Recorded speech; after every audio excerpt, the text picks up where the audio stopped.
ہے اور مجمع الزوائد کے اندر موجود ہے، وہ کتابوں کے نام لینے شروع کرتی ہے. سر اگے بھی ٹورو نا کہ نال لکھے ہے ضعیف ہے. ایک چھوٹا سا مفتی آج کل جسے مشہور ہونے کا بڑا شوق ہے لیکن اس کی خواہش پوری نہیں ہوگی، اس نے بھی اپنے زوم میں جواب دیا اور مجمع الزوائد سے وہ روایت پڑھی. تو وہ مفتی بھی پڑھ رہا ہے اور اس میں لکھ رہا ہے کہ امام ہیثمی جو ابن حجر اسقلانی کے استاد ہیں، المتوفا 805 ہجری اور ابن حجر 852 ہجری میں فوت ہوئے ہیں. تو امام ہیثمی نے یہ روایت نقل کر کے ساتھ لکھا ہے کہ اس کی سند جو ہے متصل ہے اور اس کے جو جتنے بھی راوی ہیں نا وہ ثقہ راوی ہیں. آگے بھی پڑھنا، آگے نہیں پڑھ رہا، آگے انہوں نے لکھا ہوا ہے سوائے ابو السفر ایک تابعی ہے اور دوسرا ابو بردہ یہ بھی تابعی ہے، سوائے ان دونوں کے کہ ان کی سماعت خالد ابن ولید سے ثابت ہی نہیں ہے. یہ اس نے آگے پڑھا ہی نہیں ہے. ٹھیک ہے، لا الہ ہی پڑھتا رہے، الا اللہ بھی پڑھنا. ہاں تو تب کلمہ مکمل ہوگا نا، ورنہ تو تم توحید کا انکار ہی کرتے رہو گے. اگلا حصہ اس نے نہیں پڑھا. سیدنا خالد بن ولید رضی اللہ تعالی عنہ کی کرامت کے حوالے سے اور آپ کے زہر پینے والا واقعہ جو درجن سے زائد کتب احادیث پہ موجود ہے، بحمد تعالیٰ میں نے حوالہ جات پیش کر کے اس بات کو ثابت کیا اور محققین اور محدثین کے تبصرے اور ان کی آراء کو ذکر کیا کہ محققین اور محدثین کے ہاں یہ حدیث صحیح ہے اور اس میں سیدنا خالد بن ولید رضی اللہ تعالیٰ عنہ کی کرامت ہے. مرزا جیلمی پہلے تو اس بات کا انکاری تھا اور باقاعدہ اس نے کہا کہ یہ واقعہ جھوٹا ہے، جعلی ہے. ایسے لوگوں نے سیدنا خالد رضی اللہ تعالیٰ عنہ کے بارے میں پھیلا دیا ہے. جب میں نے درجن سے زائد کتابوں کے حوالہ جات پیش کیے تو وہاں مرزا نے پھر یو ٹرن لے لیا اور کہا کہ یہ جو درجن سے زائد کتابوں کے حوالہ جات پیش کیے ہیں نا، یہ کتابیں تو کتب ستہ میں اپنی جگہ نہیں بنا سکی، ان کتابوں کی تو یہ حیثیت ہے. یعنی ایک نہایت جاہلانہ اعتراض مرزا جیلمی نے ان حدیث کی کتابوں کے اوپر کیا، جبکہ حقیقت یہ ہے کہ کسی حدیث کا کتب ستہ میں ہونا ضروری نہیں ہے. خود اپنے لیکچرز میں، خود اپنے بیانات میں مرزا جیلمی انہی کتابوں سے حوالہ جات پیش کرتا ہے، انہی کتابوں کے فضائل بیان کرتا ہے. مصنف ابن ابی شیبہ، امام احمد بن حنبل کی فضائل الصحابہ، اسی طرح امام بہقی کی دلائل النبوہ اور المعجم الکبیر طبرانی، مجمع الزوائد، ان کتابوں کے فضائل بیان کرتا ہے. جب دیکھتا ہے کوئی حدیث، کوئی روایت آتی ہے جو اس کی خواہش اس سے پوری ہو رہی ہو تو فوراً اس کی تعریفیں کرنی شروع کر دیتا ہے. اور پھر کئی ایسی روایات اور حدیثیں میں نے چیلنج کیا تھا کہ اگر تمہیں ہمت ہے، اگر کتب ستہ ہی کے تم دعوے دار ہو تو مجھے بتاؤ کہ خطبہ حجۃ الوداع تم نے کئی مرتبہ اپنے لیکچر میں پڑھا ہے، یہ خطبہ حجۃ الوداع صحیح سند کے ساتھ کتب ستہ میں موجود ہے، نکال کے لے کے آؤ، بخاری سے، مسلم سے، ترمذی، ابو داؤد، ابن ماجہ، نسائی لے کے آؤ. یہ تم جاتے ہو لینے کے لیے مستدرک حاکم سے جو ان کے بھی بعد والی کتابیں ہیں، اور اس میں بھی اسماعیل بن ابی الاویس متفرد ہے اور امام حاکم نے اس خطبہ کو ذکر کرنے کے بعد نیچے لکھ دیا ہے ذکر الاعتصام بالسنت غریب، کہ اس میں سنت کا ذکر غریب ہے. تو دلائل کے ساتھ بحمد تعالیٰ میں نے یہ بات ثابت کی، مرزا جیلمی کے اس دعوے کو باطل قرار دیا کہ یہ بالکل جاہلانہ اعتراض ہے کہ کتب ستہ میں کسی حدیث کا ہونا ضروری ہے. حدیث ہو سند صحیح کے ساتھ، محدثین نے اس کو اپنی صحیح سند کے ساتھ بیان کیا ہو، وہ تو کسی دیوار پر سکہ محدث اپنی صحیح سند کے ساتھ لکھتے، ہم اس کو بھی مانتے ہیں کیونکہ رسول اللہ صلی اللہ علیہ وسلم کی کوئی حدیث ہو، صحابی کا قول ہو، ہم اس کو مانتے ہیں، اس کی سند صحیح ہونی چاہیے. تو اب یہ اس کا یو ٹرن تھا. جب اس دعوے کو باطل دلائل کے ساتھ میں نے بحمد تعالیٰ ثابت کیا تو اب پھر مرزا نے یو ٹرن لیا ہے اور کہتا جی کہ اس حدیث کی سند ضعیف ہے. پہلی بات تو یہ ہے، میں نے تمہارے سامنے یہ چیلنج کیا تھا اور تم سے مطالبہ کیا تھا کہ پوری محدثین کی تاریخ سے کوئی ایک حوالہ سکہ محدث کا پیش کرو کہ سیدنا خالد بن ولید رضی اللہ تعالیٰ عنہ کے زہر پینے والے اس واقعے اور حدیث کو اور ان کی اس کرامت کو کسی محدث نے یہ کہا ہو کہ یہ جعلی واقعہ ہے، کوئی صرف ایک حوالہ پیش کر دو، کیونکہ تم نقال ہو، تم نے خود اپنی زبانی اس بات کو مانا ہے کہ میں نقال ہوں، میں محدث نہیں ہوں۔ میں جو ہوں وہ اس حوالے سے نقال ہوں، جو کتاب و سنت میں آیا ہوا ہے اس کو نقل کرتا ہوں۔ میں نے کبھی دعویٰ نہیں کیا کہ میں اسماء و رجال کا ماسٹر ہوں یا کوئی میں محدث ہوں۔ میں جو ویل انوینٹ ہوا ہوا ہے وہ میں آپ کو ویل بیچتا ہوں، ٹھیک ہے؟ اگر ویل میں کہیں خرابی موجود ہے تو وہ بنانے والی کمپنی سے آپ رابطہ کریں گے۔ یعنی تمہارے اندر اتنی صلاحیت نہیں ہے کہ تم از خود کسی حدیث کو صحیح یا کسی حدیث کو ضعیف قرار دے سکو۔ اصول حدیث، اسماء و رجال، محدثین کے اصول و ضوابط، حدیث کے قبول و رد کے اس ضوابط اور اصولوں کی روشنی میں تم کسی حدیث کو صحیح اور ضعیف قرار نہیں دے سکتے، کیونکہ تم نقال ہو، تمہارے اندر اتنی صلاحیت نہیں، بقول تمہارے، تم نے خود مانا ہوا ہے، تو نقل پیش کرو۔ نقال کا کام ہے نقل پیش کرنا، لیکن تمہارے پاس کوئی نقل نہیں ہے۔ مرزا جہلمی نقل پیش کرنے میں فیل ہو گیا، حوالہ پیش کرنے میں فیل ہے، بالکل ایک حوالہ بھی مرزا نے پیش نہیں کیا، اور دعویٰ یہ کیا کہ یہ جو مفتی ہے، چھوٹا مفتی، یہ کہتا جی کہ چھوٹا سا مفتی ہے آج کل جسے مشہور ہونے کا بڑا شوق ہے، لیکن اس کی خواہش پوری نہیں ہوگی۔ اس نے بھی اپنے زوم میں جواب دیا ہے، اور کہتا ہے جن کتابوں سے جواب دیا ہے انہی کتابوں کے اندر محدثین نے اس حدیث کو ضعیف لکھا ہے، جبکہ میں پوری دیانتداری کے ساتھ، پوری ایمانداری کے ساتھ یہ بات عرض کر رہا ہوں، جن کتابوں سے میں نے اس حدیث کا حوالہ پیش کیا ہے، درجن سے زائد کتابوں میں، کسی ایک کتاب میں بھی ان محدثین نے اس حدیث کو ضعیف اور جعلی قرار نہیں دیا۔ دیانتداری کے ساتھ عرض کر رہا ہوں، کسی ایک محدث نے بھی اس کو ضعیف قرار نہیں دیا، اور مرزا کہتا ہے جن درجن سے زائد کتابوں کے حوالہ جات پیش کیے ہیں انہی کتابوں میں اس حدیث کو ضعیف قرار دیا گیا ہے۔ بالکل جھوٹ ہے، غلط بیانی ہے، جبکہ میں نے محققین اور محدثین کے حوالہ جات پیش کیے ہیں کہ اس واقعے کی اور اس حدیث کی انہوں نے باقاعدہ تصحیح کی ہوئی ہے، جیسے کہ یہ کتاب ہے المصنف لابن ابی شیبہ، اور انشاءاللہ آن کیمرہ اس کو ہم دکھائیں گے تاکہ مرزا جہلمی کے جو فالورز ہیں ان کو پتہ چلے کہ یہ کتنی دوغلا پالیسی کرتا ہے اور کتنی ڈنڈی مارتا ہے۔ یہ ہے امام ابو بکر ابن ابی شیبہ کی کتاب المصنف، اس میں حدیث نمبر ہے 34,419، بالکل اس کے نیچے کوئی بھی ضعیف والی کوئی بات نہیں لکھی، ایک لفظ نہیں لکھا، بلکہ اس کے محقق نے نیچے لکھا ہے وَهُوَ عِنْدَ الطَّبْرَانِيِّ فِي الْكَبِيرِ، کہ یہ حدیث طبرانی کبیر میں ہے، اسنادہ صحیح متصل، اس کی سند صحیح ہے، متصل ہے۔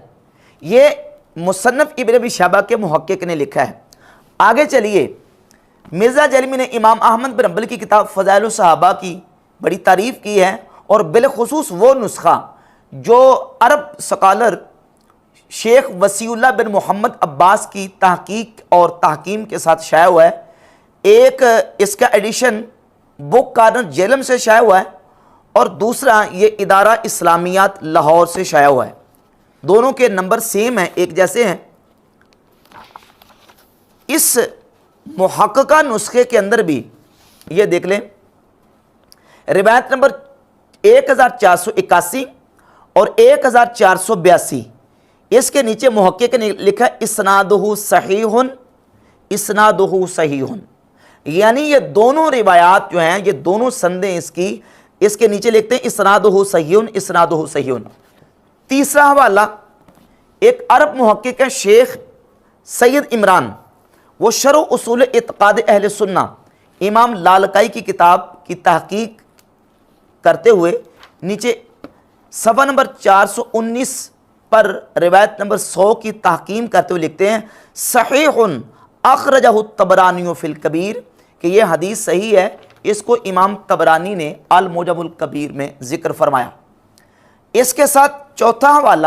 تصحیح کے حوالے سے امام حیثمی رحمۃ اللہ کی کتاب مجموع الزوائد سے۔ مجموع الزوائد کا حوالہ پیش کرنے سے پہلے یہ وضاحت سمجھ لیں ذرا کہ مرزا جہلمی یقین جانے کہ یہ دعویٰ کرتا ہے حدیث کو سمجھنے کا، اور حقیقت یہ ہے کہ مرزا جہلمی نے حدیث کیا سمجھنی ہے، اس سے ایک عالم اور محدث کی عبارت نہیں سمجھی گئی،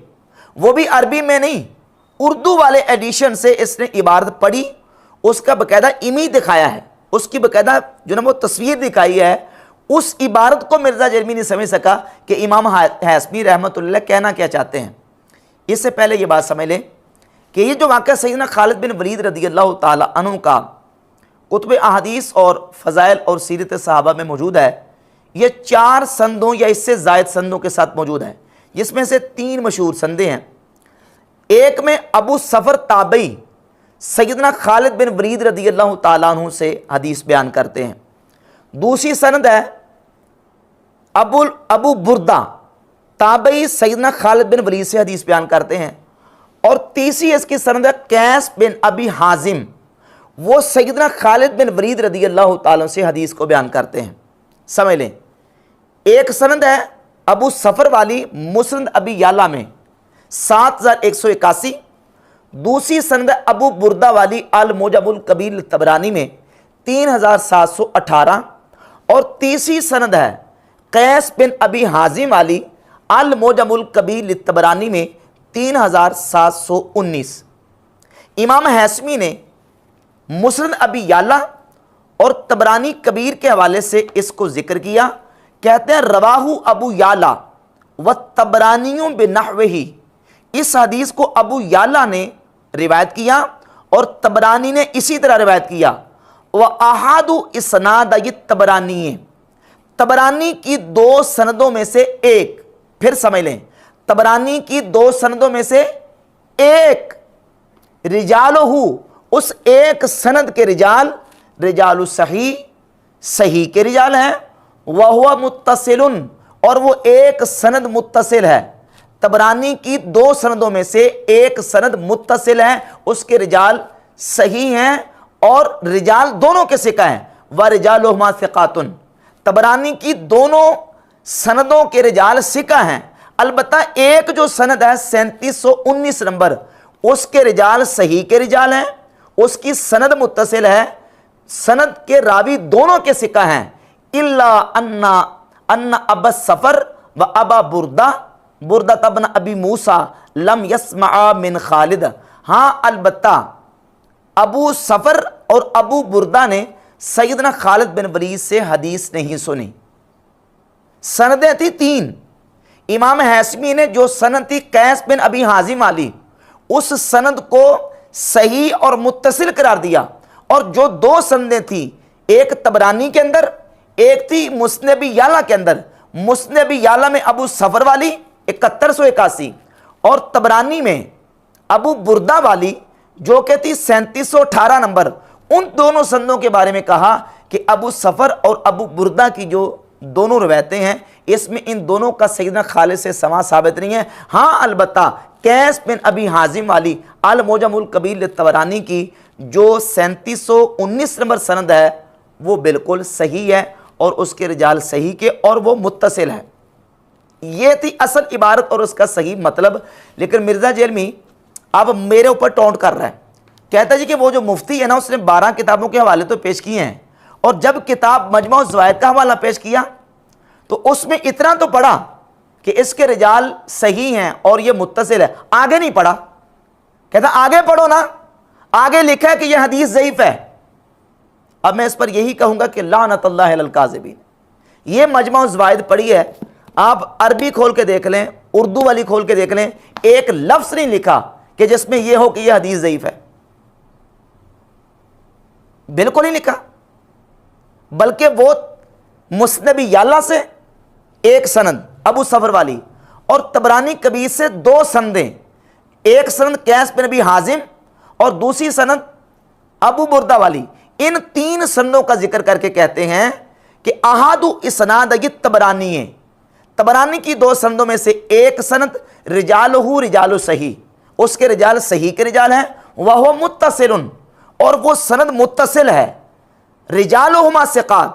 اگرچہ دونوں کے رجال ثقہ ہیں، یعنی ابو بردہ والی بھی اور قیس بن ابی حازم والی، لیکن قیس بن ابی حازم والی جو ہے اس کے رجال بھی ثقہ ہیں اور رجال صحیح کے رجال ہیں، سند متصل ہے۔ ہاں ابو بردہ اور ابو صفر کی مسند ابی یعلا والی، اس کے اندر یہ ہے کہ ان کا خالد بن ولید رضی اللہ تعالیٰ سے سماع ثابت نہیں ہے۔ عبارت خود سمجھ نہیں آئی مرزا جرمی کو، اور وہ بھی اردو والی، اور الزام میرے اوپر لگا رہا ہے کہ جناب وہ آگے پڑھا نہیں ہے. بھئی آگے کیسے پڑھیں؟ عبارت تو یہاں سے حل ہو گئی. حدیث کو تو انہوں نے صحیح کہہ دیا. قیس بن ابی حازم والی جو حدیث ہے اور روایت اور سند ہے اس کو امام حیثمی نے صحیح قرار دیا. تو بحمد تعالیٰ ان ائمہ محدثین کی تصریحات موجود ہیں کہ یہ روایت جو ہے یہ صحیح ہے. اور پھر اس کے ساتھ ساتھ آگے چلیے کہ اس حدیث کو صحیح مان کر محدثین نے اور علماء نے ذکر کیا اور اس کو سیدنا خالد بن ولید رضی اللہ تعالیٰ عنہ کی کرامت کے طور پر اس کو ذکر کیا ہے. ایک حوالہ میں آپ کے سامنے رکھتا ہوں، یہ سیر اعلام النبلاء، امام ذہبی کی کتاب سیر اعلام النبلاء، جلد نمبر اس کی 3 ہے اور صفحہ نمبر ہے 229. دارالحدیث القاہرہ مصر سے چھپی ہے. اس قیس بن ابی حازم والی سند کو بیان کرنے کے بعد جس میں سمیت و خالدن قیس بن ابی حازم نے کہا ہے، امام ذہبی لکھتے ہیں قلت، میں کہتا ہوں، ہذہ واللہ الکرامہ، میں کہتا ہوں اللہ کی قسم یہ کرامت ہے، وہذہ شجاعہ، اور اللہ کی قسم یہ شجاعت ہے سیدنا خالد بن ولید رضی اللہ تعالیٰ عنہ کی. دوسرا حوالہ امام ابن حجر اسقلانی کی کتاب فتح الباری شرح صحیح بخاری، یہ فتح الباری ہے، جلد اس کی 10 ہے اور صفحہ نمبر 304. امام ابن حجر لکھتے ہیں کہ وقعت کرامت لخالد بن الولید، یہ پوری حدیث بیان کی اور کہا کہ یہ سیدنا خالد بن ولید رضی اللہ تعالیٰ عنہ سے کرامت کے طور پر چیز واقع ہوئی. آگے چلیے امام بدر الدین عینی شارح صحیح بخاری اسی واقعے کو صحیح بخاری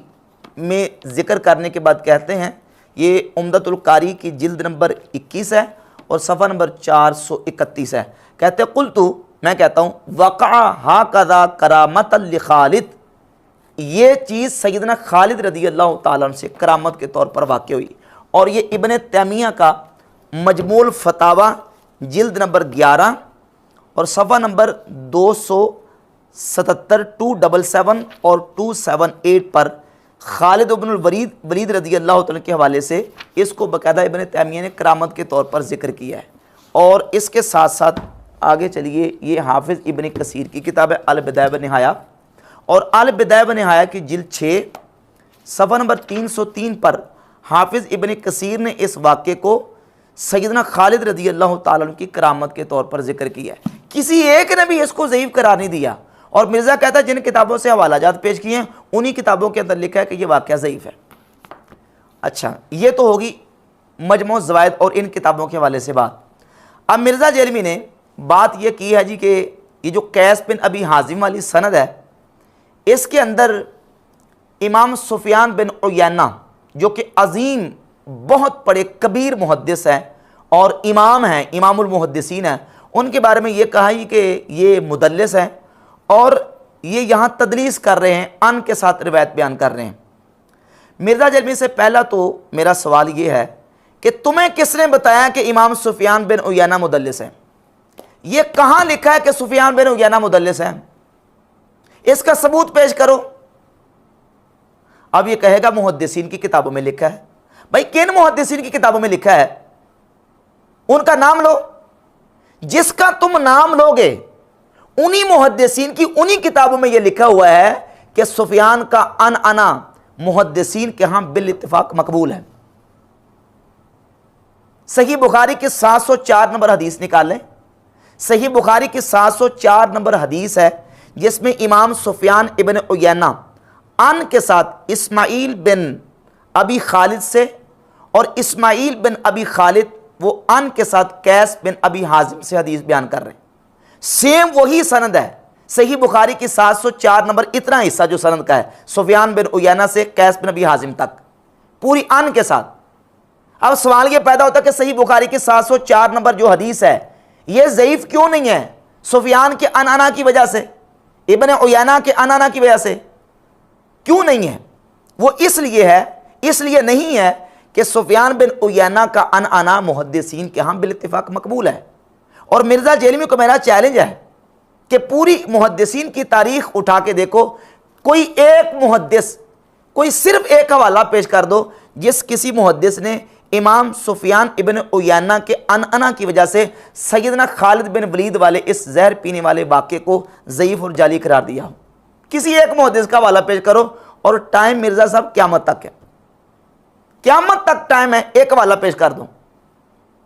مرزا جو ہے وہ زہر کا پیالہ پی سکتا ہے لیکن حوالہ پیش نہیں کر سکتا، کوئی ایک حوالہ بھی مرزا کے پاس موجود نہیں ہے، اور دعوے کرتا ہے جی میں نے تو کہا تھا کہ حوالہ پیش کرو، تم نقال ہو، نقال کا کام ہے نقل پیش کرنا، نقل تمہارے پاس موجود نہیں ہے۔ اب آ گیا جی محدث بن کے، اور مجھے کہتا ہے جی وہ چھوٹا سا مفتی، چھوٹا سا مفتی، اور جس کو چھوٹا سا مفتی کہہ رہا ہے اس کے بارے میں اس کے دیرینہ ساتھی علی الاسد نقوی نے جو کمنٹس دیے ہیں وہ سوشل میڈیا پہ موجود ہیں۔ اب یہ کہتا ہے جی کہ وہ سفیان بن عیینہ کا انعنا، بالکل اس کا دعویٰ باطل ہے۔ سفیان ابن عیینہ کے انعنا کی وجہ سے اس روایت کو کسی ایک محدث نے بھی ضعیف قرار نہیں دیا۔ میں تصحیحات پیش کر چکا ہوں کہ محدثین اور محققین اس کو صحیح قرار دے رہے ہیں۔ جہاں تک رہے گی بات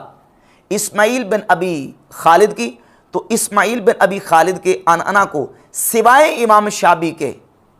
کسی اور سے تدلیس کے حوالے سے کسی نے بھی اس کے اوپر کوئی گرفت اور بات نہیں کی۔ اگر صرف تدلیس کی وجہ سے بات کرنی ہے کہ سفیان بن عیینہ مدلس ہے، تو بھئی اس طرح تو امام بخاری بھی مدلس ہے۔ اب اس کو واٹی چلے گا بڑا بات سن کے، ہاں امام بخاری بھی مدلس ہے، اب اس کا مجھے رپلائی دے گا مرزا تو میں اس کا انشاءاللہ جواب پیش کروں گا کہ وہ کیسے مدلس ہے۔ تو یہ صرف تدلیس کی وجہ سے اس طرح کا باطل اعتراض کرنا مرزا جیلمی کا ہی کام ہو سکتا ہے۔ محدثین کے ہاں یہ روایت بالکل صحیح ہے، اور آئمہ محدثین نے اس حدیث کو بیان کر کے باقاعدہ اس سے سیدنا خالد رضی اللہ تعالیٰ عنہ کی کرامت کو ثابت کیا ہے کہ اللہ رب العزت نے ان کو یہ ان کے دل میں بات ڈال دی، اور کافروں کے دلوں میں مسلمانوں کا رعب ڈالنے کے لیے اللہ تعالیٰ نے ان سے یہ کام چیز جو ہے وہ صادر کروا دی۔ اب اس پر مرزا نے ایک سہارا جو لیا ہے وہ یہ ہے کہ دیکھیں جی کہ یہ خلاف شرع کام تھا۔ امام بخاری نے صحیح بخاری میں باب باندھا ہے کہ زہر کے پینے کی ممانعت اور اس کے حرام ہونے کا بیان، جبکہ امام بخاری کے باب کا یہ نام ہی نہیں ہے۔ یہ میں پہلے پچھلے بیان میں تفصیل کے ساتھ پیش کر چکا ہوں، امام بخاری کے باب کا یہ نام ہرگز نہیں ہے۔ امام بخاری رحمۃ اللہ علیہ نے جو باب باندھا ہے وہ میں آپ کے سامنے رکھ دیتا ہوں، اس کی عبارت وہ باب کیا ہے یہ دیکھیں۔ صحیح بخاری ہے، اور صحیح بخاری میں یہ حدیث نمبر 5778 اس کے اوپر باب ہے، باب شرب السم والدواء به وبما يخاف منه والخبيث۔ اس میں امام بخاری رحمۃ اللہ علیہ نے 4 چیزوں کا بیان کیا ہے، اور 4 چیزوں کا بیان کر کے اس کے تحت 2 احادیث لے کے آئے، اور اس حدیث کی تشریح کرتے ہوئے امام ابن حجر عسقلانی فتح الباری شرح صحیح بخاری کی جلد 10 صفحہ 303 اور 304 پہ لکھتے ہیں، کہتے ہیں وَأَمَّا مُجَرَّدُ شُرْبِ السُّمِّ فَلَيْسَ بِحَرَامٍ عَلَى الْإِطْلَاق۔ مرزا کہتا ہے امام بخاری نے باب باندھ کے یہ ثابت کر دیا کہ مطلقاً جو ہے وہ زہر پینا حرام ہے، حالانکہ امام بخاری کا یہ مقصد ہے ہی نہیں ہے۔ ابن حجر عسقلانی جو صحیح بخاری کو ایکسپلین کر رہے ہیں، جو اس کی شرح کر رہے ہیں، وہ کہتے ہیں اما مجرد شرب السم فلیس بحرام علی الاطلاق، مطلقاً زہر پینا یہ حرام نہیں ہے، لأنه يجوز استعمال اليسير منه اذا ركب معه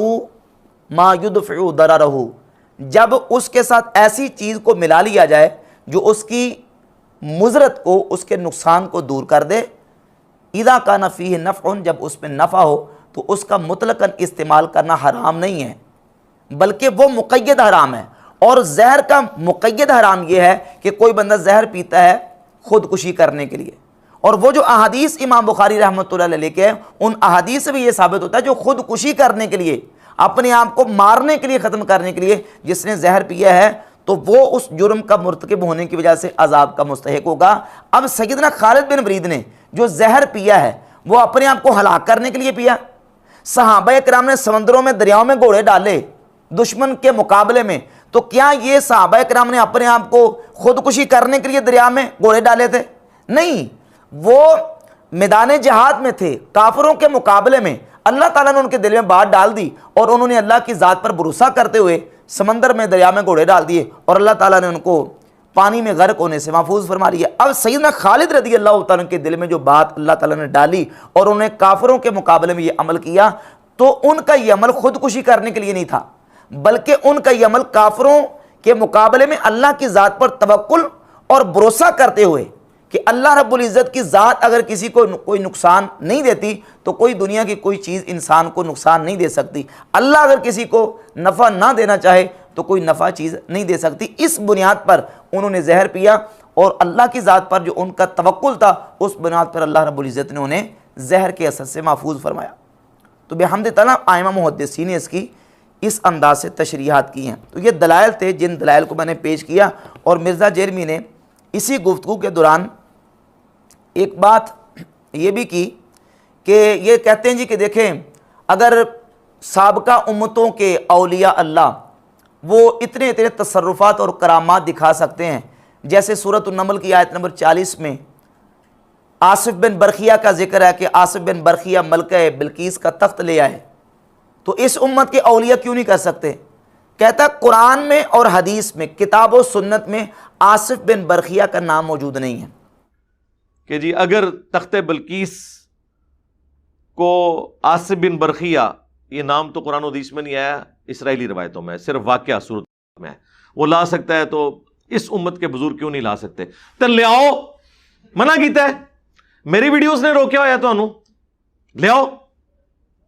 مان لیں گے ہم، وائٹ ہاؤس اٹھا کے لے آئے اسلام آباد میں تو مان لیں گے، بھئی کر کے بھی نہ دکھائیں اور پرانی کہانیوں کے اوپر امت کو لگا کے رکھے تو ہم کہیں گے نا کہ بھئی ثابت کرو ان چیزوں سے۔ اب پھر یو ٹرن لے گا، کل کو مرزا پھر یو ٹرن لے گا۔ اب بیان دے چکا ہے کہ کتاب و سنت میں آصف بن برخیہ کا نام نہیں ہے، جبکہ حقیقت یہ ہے کہ آصف بن برخیہ کا احادیث میں نام موجود ہے۔ امام نسائی رحمہ اللہ اپنی کتاب سنن الکبریٰ للنسائی میں 10,927 نمبر حدیث لے کے ہے، سیدنا عبداللہ ابن عباس رضی اللہ تعالیٰ عنہ فرماتے ہیں انا آصف، فرماتے ہیں کان آصف کاتب سلیمان، آصف سلیمان علیہ السلام کے کاتب تھے۔ یعنی یہ جو آیت ہے قرآن مجید کی قال الذی عندہ علم من الکتاب، سورۃ النمل کی آیت نمبر 40، کہ اس شخص نے کہا جس کے پاس کتاب کا علم تھا کہ میں لے کے آؤں گا ملکہ بلقیس کا تخت، یہ کون تھا؟ یہ آصف تھا جو سلیمان علیہ السلام کا کاتب تھا۔ یہ سیدنا عبداللہ ابن عباس رضی اللہ تعالیٰ عنہ نے بیان فرمایا، سنت میں اس کا ذکر موجود ہے۔ اور یہ امام حافظ ہبۃ اللہ لالکائی کی کتاب ہے شرح اصول اعتقاد اہل سنہ، اس میں بھی صفحہ نمبر 401 پہ موجود ہے، حافظ لالکائی لے کے ہیں کہ عن ابن عباس یعنی قولہ قال الذی عندہ علم من الکتاب قال آصف کاتب سلیمان، یہ بات سلیمان علیہ السلام کے کاتب آصف نے کہی ہے۔ اور مرزا کہتا ہے جی کہ کتاب و سنت میں تو نام ہی ذکر نہیں ہے، جبکہ سیدنا عبداللہ بن عباس فرما رہے ہیں کہ وہ آصف تھا ان کا نام اور وہ سلیمان علیہ السلام کے کاتب تھے۔ پھر کہتا جی کہ اچھا ٹھیک ہے، کہتا انہوں نے کرامت دکھائی تھی تو تم بھی کرامت دکھاؤ، کر کے دکھاؤ نا، اور پرانی کہانیوں کے اوپر امت کو لگا رکھا ہے۔ یعنی آصف بن برخیہ کا واقعہ قرآن سے سورۃ النمل کا حوالہ دے کے مرزا کہتا ہے جی کہ وہ کرتے تھے تم بھی کر کے دکھاؤ، پرانی کہانیوں پر امت کو لگا رکھا ہے۔ یعنی جو واقعہ قرآن نے بیان کیا سورۃ النمل کی آیت نمبر 40 میں، اس کو کہانی کہہ کے تو جناب لوگوں کو گمراہ کر رہے ہیں۔ یہ تو بڑی بڑی گستاخانہ روایتیں ہیں۔ پھر مسند احمد کے اندر روایت ہے، الادب المفرد امام بخاری کی کتاب میں موجود ہے، بخاری کی ہر کتاب کی ہر روایت تو درست نہیں ہے، الادب المفرد میں ضعیف روایتیں بھی ہیں، اور مشکات میں بھی موجود ہے کہ نبی صلی اللہ علیہ وآلہ وسلم نے فرمایا، اب یہ نہیں آپ کی طرف یہ منسوب ہے نعوذ باللہ، لیکن کہتے ہیں حدیث تو حدیث ہوتی ہے، چاہے وہ صحیح ہو یا ضعیف، کتابوں میں تو آ گئی کہ جو شخص اپنے جاہلی نسب پر فخر کرے، جیسے زمانے جاہلیت میں لوگ فخر کرتے تھے میں تو فلاں اونچے خاندان سے ہوں، تو اسے کہو کہ تمہیں اس نسب کے اوپر فخر ہے نا تو اپنے باپ کی شرمگاہ کاٹ کے اپنے منہ میں رکھ لو۔ اور نبی علیہ السلام کے ساتھ منسوب ہے آپ کی طرف بات کہ فرمایا کہ یہ بات کنائے سے نہ کرنا، ڈائریکٹ کہنا کہ اپنے باپ کی شرمگاہ کاٹ کے اپنے منہ میں رکھ لے جس کے اوپر تو فخر کر رہا ہے۔ پھر اسی گفتگو کے دوران مرزا نے کہا کہ کتابوں میں تو بڑی بڑی گستاخانہ روایات ہیں، یہ کتابوں کے حوالے پیش کرتے ہیں، کتابوں میں تو بڑی بڑی گستاخانہ روایات ہیں۔ کہتا ہوں مشکات میں روایت ہے، الادب المفرد میں روایت ہے، مسند احمد بن حنبل میں روایت ہے کہ کہتا وہ نبی علیہ السلام نے فرمایا تو نہیں، لیکن نبی علیہ السلام کی طرف منسوب ہے کہ آپ علیہ السلام نے فرمایا من تعزّ بعزاء الجاہلیت فاعدوہ ولا تکنوا، جو اپنے جاہلیت کے نسب پہ فخر کرے تو اسے چاہیے کہ وہ اپنے باپ کا اعلیٰ تناسل کاٹ کے منہ میں رکھ لے اور کنایا نہ کرے۔ یہ تو کتابوں میں روایت لکھی، گستاخانہ روایت، اس کو گستاخانہ قرار دیا ایک تو، اور دوسرا مرزا جیلمی نے اس روایت کا حوالہ جو پیش کیا مسند احمد ابن حنبل سے۔ مسند احمد ابن حنبل کا نسخہ یہ جو مکتبہ رحمانیہ سے چھپا، یہ دیکھ لیں ذرا، اور اس کے مطابق مرزا جیلمی کا دجل اور اس کا فراڈ ذرا چیک کریں۔ اس مکتبہ رحمانیہ کے نسخے سے مسند احمد بن حنبل کا حوالہ پیش کیا ہے،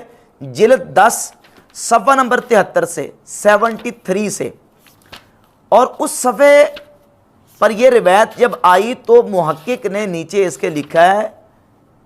اخرجہ البخاری فی الادب المفرد قال شعیب حسن، کہ امام بخاری نے اپنی کتاب الادب المفرد میں اس حدیث کو بیان کیا اور شعیب محقق نے کہا کہ یہ حدیث حسن ہے، وہذا اسناد الرجالہ الثقات۔ اب یہ جو عبارت ہے نا کہ حدیث حسن ہے اور اس کے رجال ثقہ ہیں، یہ عبارت مرزا نے جو امیج دکھایا ہے، تصویر دکھائی ہے کتاب کی، اس میں سے یہ عبارت مرزا جیلمی نے حذف کر دی، اور یہ نیچے والا حصہ اوپر لے گیا اور یہ بات بالکل کھا گیا۔ یہ روایت جو ہے اس کو ناصر الدین البانی السلسلۃ احادیث صحیحہ میں صحیح قرار دے چکا ہے، اور میرے پاس جو الادب المفرد کا نسخہ ہے یہ دیکھ لیں، الادب المفرد ہے امام بخاری کی کتاب، اور اس میں 991 نمبر روایت ہے، اس کو بھی محقق نے صحیح قرار دیا ہے، یہ دیکھ لیں 991 نمبر، من تعزّ بعزاء الجاہلیت فاعدوہ ولا تکنوا صحیح، اس روایت کو صحیح قرار دیا ہے محقق نے، تو البانی بھی اس کو صحیح قرار دے رہا ہے، اور مسند احمد بن حنبل کا محقق بھی صحیح قرار دے رہا ہے، حسن قرار دے رہا ہے، اور اس کے علاوہ یہ الادب المفرد میں بھی اس کو صحیح لکھا ہوا ہے۔ مرزا جیلمی نے دجل یہ کیا ہے کہ مسند احمد بن حنبل کا جو پیج دکھایا اس میں حسن لکھا ہوا تھا، اس حسن کی بات کو کاٹ گیا اور کہتا ہے یہ گستاخانہ روایت ہے، جبکہ جو روایت کے الفاظ مشکات المصابیح میں موجود ہیں بیہن ابی، یہ الفاظ نہ تو الادب المفرد میں ہیں نہ ہی مسند احمد ابن حنبل میں ہیں۔ مسند احمد ابن حنبل میں الفاظ اتنے ہیں کہ جو جاہلیت کے نسب پہ فخر کرے، من تعزّ بعزاء الجاہلیات، جو جاہلیت کے نسب پہ فخر کرے، فاعدوہ ولا تکنوا، تو تم اس کو اس کے باپ کی آر دلاؤ اور کنایا نہ کرو،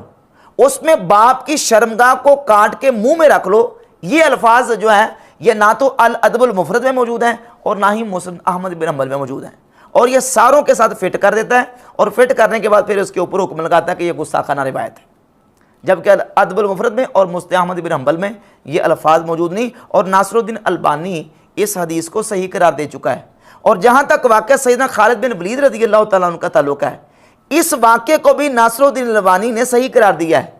ناصر الدین البانی کے آڈیو فتاوی جات موجود ہیں، باقاعدہ ناصر الدین البانی نے اس واقعے کو صحیح قرار دیا ہے کہ سیدنا خالد بن ولید رضی اللہ تعالیٰ کے زہر پینے کا واقعہ صحیح ہے، اور ان سے یہ چیز جو ہے وہ کرامت کے طور پر صادر ہوئی ہے۔ پھر کہتا ہے کہ یہ کہتے ہیں کہ روایتیں تو ہماری بھی ہیں کتابوں میں، اسی گفتگو کے دوران مرزا نے کہا کہ کہتے ہیں کہ روایتیں تو ہماری بھی کتابوں میں ہیں۔ کہتا ہے ٹھیک ہے، ہیں کتابوں میں روایتیں، لیکن ان روایتوں کے نیچے، ان حدیثوں کے نیچے محدثین نے لکھ دیا ہے کہ یہ حدیثیں ضعیف ہیں۔ کہتے ہیں رفع دین کی ترک کی ہماری بھی روایت ہے، اور یہ نہیں دیکھتے کہ نیچے امام ترمذی نے لکھ دیا ہے کہ یہ حدیث جو ہے وہ ضعیف ہے، جبکہ مرزا جیلمی کہ یہ بھی جھوٹ ہے۔ آپ اصل کتاب کو اٹھا کے دیکھ لیں، یہ کتاب ہے جامع ترمذی، میرے پاس جو نسخہ موجود ہے انشاءاللہ میں آپ کو پوری مکمل کتابوں سے دکھاتا ہوں۔ یہ دیکھیں سنن ترمذی، مکتبۃ المعارف ریاض سعودی عرب سے چھپی ہے، ناصر الدین البانی کی تحکیم اور تحقیق کے ساتھ، یہ دیکھ لیں جی۔ بابو ما جاء ان نبی صلی اللہ علیہ وسلم لم یرفع الا فی اول مرہ، باب اس بات کا بیان کہ نبی کریم صلی اللہ علیہ وآلہ وسلم نے رفع یدین نہیں کیا مگر اول مرتبہ، شروع میں، اور 257 نمبر حدیث البانی نے اس کو صحیح قرار دیا، یہ دیکھ لیں۔ اور عبداللہ ابن مسعود کی حدیث لے کے کہ سیدنا عبداللہ ابن مسعود فرماتے ہیں کیا میں تمہیں رسول اللہ صلی اللہ علیہ وسلم کی نماز پڑھ کے دکھاؤں؟ آپ نے نماز پڑھ کے دکھائی، لم یرفع یدہ الا فی اول مرہ، اور آپ نے صرف اور صرف شروع نماز میں رفع یدین کیا، باقی نماز میں رفع یدین نہیں کیا، نہ رکوع جاتے، نہ رکوع سے اٹھتے، نہ سجدے جاتے، نہ سجدے سے اٹھتے۔ امام ترمذی کہتے ہیں فی الباب عن البراء ابن عازب، اسی باب میں براء ابن عازب سے بھی ترک رفع یدین کی حدیث ہے۔ حدیث ابن مسعود حدیث حسن، عبداللہ بن مسعود کی حدیث حسن ہے۔ وَبِهِ يَقُولُ غَيْرُ وَاحِدٍ مِّنْ أَهْلِ الْعِلْمِ مِنْ أَصْحَابِ النَّبِي صلی اللہ علیہ وسلم والتابعین، اور یہی بات کی ہے نبی کریم علیہ السلام کے کثیر اہل علم صحابہ نے اور کثیر تابعین نے کہ وہ نماز کے شروع کے علاوہ باقی مقام پہ رفع یدین نہیں کرتے۔ امام ترمذی میں اس کو حسن کہہ رہے ہیں، اور ناصر الدین البانی نے بھی اس کو صحیح قرار دیا، اور یہ سنن نسائی کا نسخہ ہے، یہی مکتبۃ المعارف سے ریاض سے چھپا، یہ دیکھ لیں، اس میں 1026 نمبر روایت ہے، ناصر الدین البانی نے اس کو صحیح قرار دیا۔ اور یہ روایت بھی ہے، سوید بن نصر کہتے ہیں اخبرنا عبداللہ ابن المبارک، امام عبداللہ بن مبارک نے خود اس حدیث کو بیان کیا ہے، جن کے بارے میں یہ کلیم کر رہا ہے کہ وہ اس حدیث کو ضعیف قرار دیتے تھے۔ عبداللہ بن مبارک خود اس حدیث کے راوی ہیں، وہ کہتے ہیں کہ یہ حدیث جو ہے وہ سفیان ثوری رحمۃ اللہ علیہ سے، اور وہ عاصم بن قلیب سے، وہ سیدنا عبداللہ بن مسعود رضی اللہ تعالی عنہ سے، عبد الرحمن بن اسود سے، اور علقمہ سے، اور عبداللہ بن مسعود سے حدیث کو بیان کرتے ہیں۔ اور یہ سنن ابی داؤد کا نسخہ ہے، مکتبۃ المعارف ریاض سے چھپا ہوا، اور اس میں حدیث ہے نمبر اس کا 748، یہ دیکھ لیں 748، باب من لم یذکر الرفع عند الرکوع، باب اس بات کے بیان میں کہ جس نے رکوع کے وقت رفع یدین کا ذکر نہیں کیا، اور 748 نمبر حدیث کو ناصر الدین البانی نے صحیح قرار دیا، لہذا یہ حدیث جو ہے صحیح۔ اب کہتا ہے جی امام ابو داؤد نے اس کے نیچے کمنٹ کیا ہوا کہ یہ حدیث ضعیف ہے، جبکہ اس حدیث کے بارے میں امام ابو داؤد کے وہ کمنٹس نہیں ہیں، وہ دوسری روایت جو طویل ہے اس روایت کے بارے میں کمنٹس ہیں، اور اس کو بھی باقاعدہ ایکسپلین کیا ہے ناصر الدین البانی نے۔ ایک تو جواب یہ، اور دوسرا جواب یہ کہ یہ جو نسخہ ہے امام ابو داؤد کی سنن ابی داؤد کا، امام ابو داؤد رحمۃ اللہ تعالی علیہ نے جو اپنے شاگردوں کو سنن ابی داؤد لکھوائی ہے، اس کے تقریباً 35 کے قریب شاگردوں نے ان سے سنن ابی داؤد لکھی ہے، جس کے 3 مشہور نسخے ہیں، جن میں سے نسخہ ابن داسہ، نسخہ ابن العرابی، اور نسخہ لؤلؤی۔ یہ نسخہ لؤلؤی ہمارے پاس موجود ہے، یہ دیکھ لیں اس کو، یہ نسخہ لؤلؤی ہے جو کہ 275 ہجری میں امام ابو داؤد نے اپنے شاگرد ابو علی محمد بن احمد بن عمر اللؤلؤی کو 275 ہجری میں لکھوایا تھا۔ جب یہ نسخہ جس سال امام ابو داؤد کی وفات ہوئی ہے 275 ہجری میں، ان کے شاگرد لؤلؤی نے لکھا، تو امام ابو داؤد نے وہ کمنٹس اپنی اس کتاب سے حذف کر دیے۔ یہ دیکھ لیں، یہ عبداللہ بن مسعود کی حدیث موجود ہے اسی باب کے تحت، اور اس کے نیچے کمنٹس موجود نہیں ہیں، تو اس کا واضح ثبوت موجود ہے کہ امام ابو داؤد نے اپنے کمنٹس اور تبصرے سے رجوع کر لیا تھا۔ یہ نسخہ لؤلؤی میں وہ کمنٹس اور تبصرہ موجود نہیں ہے۔ تو مرزا جرمی اس طرح دجل کر کے، جھوٹ بول کے اور خیانت کر کے لوگوں کو دھوکہ دینے کی کوشش کرتا ہے، جبکہ حقیقت یہ ہے کہ سیدنا خالد بن ولید رضی اللہ تعالیٰ عنہ کی جو زہر پینے والا واقعہ ہے وہ بھی محدثین نے اس کو صحیح قرار دیا ہے، اور سیدنا عبداللہ ابن مسعود رضی اللہ تعالیٰ عنہ کی ترک رفع یدین کی حدیث بھی بحمد تعالیٰ صحیح ہے، جس بنیاد پہ ائمہ محدثین اور ائمہ فقہا، بالخصوص امام اعظم ابو حنیفہ رحمۃ اللہ علیہ اور امام مالک رحمۃ اللہ علیہ، وہ نماز کے شروع کے علاوہ باقی مقام پہ رفع یدین کرنے کے قائل نہیں ہیں۔